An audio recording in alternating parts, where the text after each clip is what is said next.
Main लगन वालों के लिए हम राहु की प्लेसमेंट के बारे में बात कर रहे हैं और इस वीडियो में नवम भाव के बारे में अब विचार करेंगे। नवम भाव में जहां पर आपके चार्ट में वृश्चिक राशि में राहु स्थित हो तो यहां इस प्रकार का राहु आपको किस प्रकार से प्रभावित कर सकता है और कौन कौन से रिजल्ट आपको प्रदान कर सकता है। देखिए, स्कॉर्पियो का जो राहु होता है वो उतना अच्छा नहीं माना जाता अगर बेसिकली देखा जाए तो, लेकिन ऐसा राहु आपको काफी आध्यात्मिक उन्नति जरूर दे सकता है या धार्मिक कार्यों में बहुत ज्यादा सक्सेसफुल बना सकता है। ऐसा राहु है तो आपको विदेश भ्रमण करना, उच्च अध्ययन करना बहुत ही अच्छा रहेगा।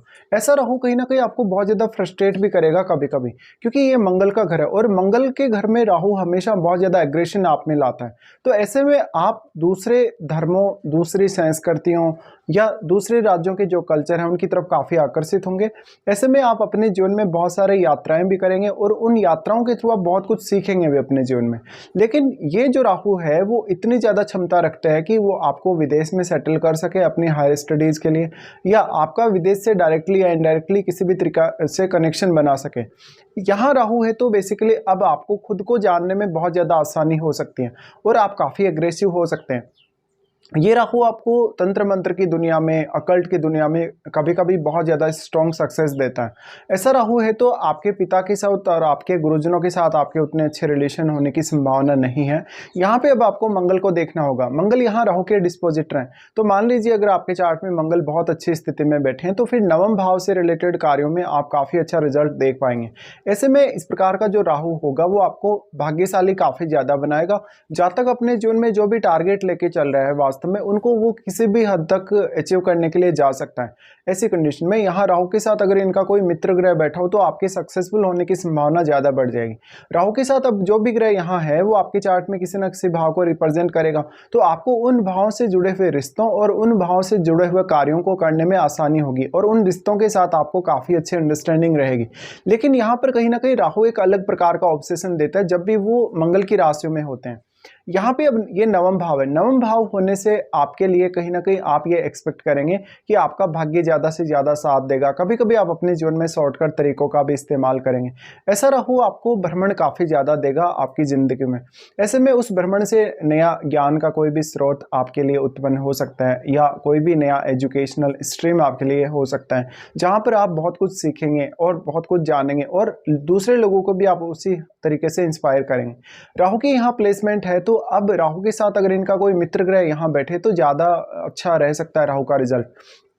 लेकिन मान लो अगर यहाँ कोई बहुत एग्रेसिव ग्रह है, जैसे या मंगल ही है या हो सकता है सूर्य ही है, तो ऐसे कंडीशन में नवम भाव को लेके आप बहुत ज़्यादा ऑब्सेस्ड रहने वाले हो। इस ऑब्सेशन की वजह से आप अपने जीवन में काफ़ी सारी गलतियां भी करने वाले हो यहाँ पे अब। लेकिन फिर रिश्तों को लेके उतना ज़्यादा अच्छा स्थिति नहीं है, जैसे पिता के साथ या आपके गुरुजनों के साथ आपको काफ़ी समस्याएं आ सकते हैं। और क्योंकि राहु यहाँ लगन को भी कनेक्ट कर रहा है, लगन को कनेक्ट करने की वजह से वो उतना ही ज़्यादा एग्रेशन आपको भी प्रोवाइड करेगा। यहाँ से अगर हम दृष्टियों के हिसाब से सोचेंगे राहु की इस प्लेसमेंट को, तो राहु सबसे पहले आपके लगन को दृष्टि डालते हैं। लगन को जब इस तरीके से राहु देख रहे हैं तो यहाँ आपको वो काफ़ी इंटेलिजेंट बनाते हैं, इस हाउस के प्रति आपको काफ़ी स्ट्रॉन्ग बनाते हैं वो धीरे धीरे, और हमेशा एक अच्छा ऑब्सेशन आपको प्रदान करते हैं जिससे आप इस हाउस से रिलेटेड जो रिजल्ट्स पाना चाहते हैं उनको जल्दी से अचीव कर सकें। लेकिन यहाँ सबसे बड़ी समस्या, आपको जो एनर्जी मिल रही है, कहीं ना कहीं जो एग्रेशन मिल रहा है, जो फायर पावर मिल रही है, उसका आपको प्रॉब्लम आएगा। इसलिए ये जो साइन है आपका लगन का जो राशि है यानी मीन राशि, ये आपकी आध्यात्मिक उन्नति या आध्यात्मिक ग्रोथ को जरूर आगे लेकर जाएगा कहीं ना कहीं राहु के एस्पेक्ट की वजह से। ऐसा जातक हो सकता है कि छोटी आयु में ही अपने घर से दूर हो जाएगा, उसमें टैलेंट बहुत ज़्यादा होगा, वो काफ़ी क्रिएटिव हो सकता है। साथ साथ में जातक अपने आप में स्वयं में बहुत कुछ करने में सक्षम हो सकता है। लेकिन जब लगन पर इस तरीके से राहु दृष्टि डाल रहे हैं तो ये आपको ईगो बहुत ज़्यादा देगा, कहीं ना कहीं आपको सेल्फ ऑब्सेशन भी बहुत ज़्यादा देगा, तो आप काफ़ी दिखावा करने वाले भी कभी कभी हो सकते हैं। इस प्रकार का राहु अक्सर दूसरे धर्मों में बहुत ज़्यादा रुचि देता है, तो आप अपने धर्म के प्रति तो कहीं ना कहीं बहुत ज़्यादा आसक्त होंगे ही, दूसरे धर्मों में भी आप उतनी ही ज़्यादा रुचि लेंगे, तो आपको एक बहुत ही बड़ा ज्ञानी व्यक्ति या ज्ञानी साधु कहा जा सकता है। राहु यहाँ बैठे हैं तो लेकिन आपके लिए कहीं ना कहीं अपनी फेक इमेज क्रिएट करने के लिए भी ऐसे राहु को जाना जा सकता है। राहु यहाँ लगन पर दृष्टि डाल रहे हैं तो अब जुपिटर की प्लेसमेंट बहुत ज़्यादा महत्वपूर्ण होने वाली है आपके लिए। जुपिटर की प्लेसमेंट इसलिए ज़्यादा महत्वपूर्ण होने वाली है क्योंकि आपके जुपिटर चार्ट में 10वें घर को भी रिप्रेजेंट करते हैं और आपके लगन को भी। ऐसी कंडीशन में अगर देखा जाए तो जुपिटर अगर आपके बहुत स्ट्रॉन्ग स्थिति में है, अच्छी स्थिति में है, तो यहाँ लगन और भी ज़्यादा मजबूत हो जाएगा। साथ में जो राहु की दृष्टि आपके लगन पर पड़ रही है वो और भी अच्छे से यहाँ आपको रिजल्ट देगी। यहाँ पे अब आपके लगन में अगर राहु का कोई मित्र ग्रह बैठा हो तो लगन को और भी ज़्यादा राहु एम्पलीफाई करने की कोशिश करेंगे। फिर राहु का दृष्टि आ जाता है आपके थर्ड हाउस पे। थर्ड हाउस पे जो राहु का दृष्टि आएगा, इसमें अब राहु के साथ बैठे हुए ग्रह का रोल बहुत इंपॉर्टेंट हो जाएगा, क्योंकि राहु के साथ जो बैठा हुआ ग्रह है वो अपने आप में बहुत ज़्यादा मल्टीप्लाई हुआ है, उसकी क्वालिटीज़ मल्टीप्लाई हुई हैं। तो वो ग्रह इतना तो ज़्यादा सक्षम है कि वो आपके नवम भाव में अपना स्ट्रॉन्ग प्रभाव डाल सके। लेकिन अब वो ग्रह यहाँ केतु को भी काफ़ी स्ट्रांगली प्रभावित कर पाएगा। इसके साथ साथ अगर आपके थर्ड हाउस में केतु के साथ कोई भी ग्रह बैठा है तो उससे रिलेटेड भावों को देखिए अपने चार्ट में।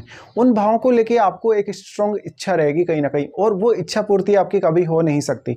यहाँ केतु आपके थर्ड हाउस को डैमेज कर रहे हैं एक तरीके से, या थर्ड हाउस की एनर्जी को वो सोख रहे हैं। इसलिए थर्ड हाउस से रिलेटेड मामलों में आपको हमेशा एक कमी सी फील होगी लाइफ में। ऐसे में आपको बहुत ज़्यादा हार्डवर्क करने की आवश्यकता पड़ेगी। इवन अपनी हायर स्टडीज़ के लिए भी आपको बहुत हार्डवर्क करना पड़ेगा।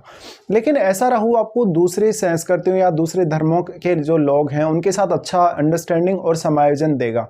ऐसे में अगर आप फॉरेनर्स के कांटेक्ट में आते हैं या अदर स्टेट या अदर कल्चर के लोगों के कांटेक्ट में आते हैं तो उनके साथ आप कोई भी काम करें या उनके साथ किसी भी प्रकार का स्टडी वगैरह करें तो वो ज़्यादा बेटर हो सकता है। काफ़ी ऐसे लोग हो सकते हैं जो विदेश में स्टडी वगैरह करने के लिए जाते हैं और वहाँ पर वो दूसरे कल्चर या दूसरे धर्मों के लोगों के साथ बैठकर स्टडीज़ वगैरह करते हैं, अपने विचार वगैरह शेयर करते हैं और वहाँ से वो बहुत कुछ एडॉप्ट भी करते हैं, बहुत कुछ सीखते भी हैं। यहाँ राहु जो प्रभाव डाल रहे हैं थर्ड हाउस पे, वैसे तो राहु भी यहाँ केतु पर अपना प्रभाव डाल रहे हैं, लेकिन यहाँ इनके मध्य 180 डिग्री का एंगल है जो हमेशा हर कंडीशन में फिक्स है। ऐसे कंडीशन में राहु उतना अधिक प्रभाव तो केतु पर डाल ही नहीं सकते जितना राहु के साथ बैठा हुआ ग्रह यहाँ डाल सकता है। इसलिए आपको ये देखना पड़ेगा। इसके साथ साथ क्योंकि थर्ड लॉर्ड जो आपके चार्ट में है वो शुक्र है, ऐसे में क्या वास्तव में शुक्र बहुत अच्छी स्थिति में आपके चार्ट में है। ऐसे में आपका जो थर्ड हाउस से रिलेटेड क्वालिटीज हैं उनको कुछ हद तक आप बहुत अच्छे से अचीव कर सकेंगे। ऐसा राहु आपको काफ़ी ज़्यादा एफर्ट्स करवाएगा और एफर्ट्स इसलिए भी आपके बढ़ जाएंगे क्योंकि थर्ड हाउस की एनर्जी कम हो रही है। थर्ड हाउस में केतु है जो आपके भाई बहनों, रिश्तेदारों या पड़ोसी लोगों के साथ आपको काफ़ी मतभेद दे सकता है या उनसे आपको छोटी आयु में ही दूर कर सकता है। फिर यहाँ से राहु एस्पेक्ट करते हैं पंचम को। पंचम को राहु द्वारा एस्पेक्ट किया जाना ये आपको बहुत ही हाई ऑब्सेशन देने के साथ साथ इमेजिनेशन और क्रिएटिविटी बहुत ज़्यादा देगा।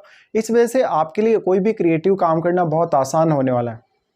पंचम भाव जो आपके चार्ट में है वो चंद्रमा का घर है। ऐसे में चंद्रमा के घर पे अगर राहु दृष्टि डालें तो इमोशनल प्रॉब्लम्स आपको बहुत ज़्यादा आएंगी। अगर चंद्रमा का संबंध भी राहु से बन जाए तो इमोशनल इश्यूज आपको ज़िंदगी में हमेशा आते ही रहेंगे। कभी कभी इससे आपकी निर्णय प्रक्रिया और सोचने समझने की प्रक्रिया भी काफ़ी तेज़ी से प्रभावित होगी। राहु का पंचम भाव पर प्रभाव होने से आपको आपके एजुकेशन में काफ़ी प्रॉब्लम्स आएंगी, जहाँ पर आप बहुत ज़्यादा कंसंट्रेट नहीं कर पा रहे या अपने अच्छे से कुछ नया सीख नहीं पा रहे।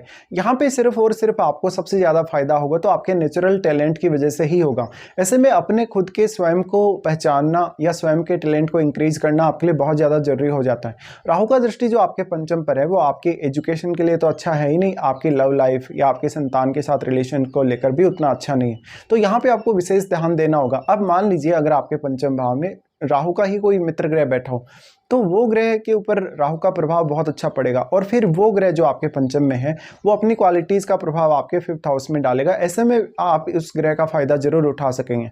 यहाँ पे अब राहु का जो दृष्टि पड़ रहा है पंचम पर वो कहीं ना कहीं आपको बहुत ज़्यादा इमोशनल कर देगा आपके रिश्तों के लिए।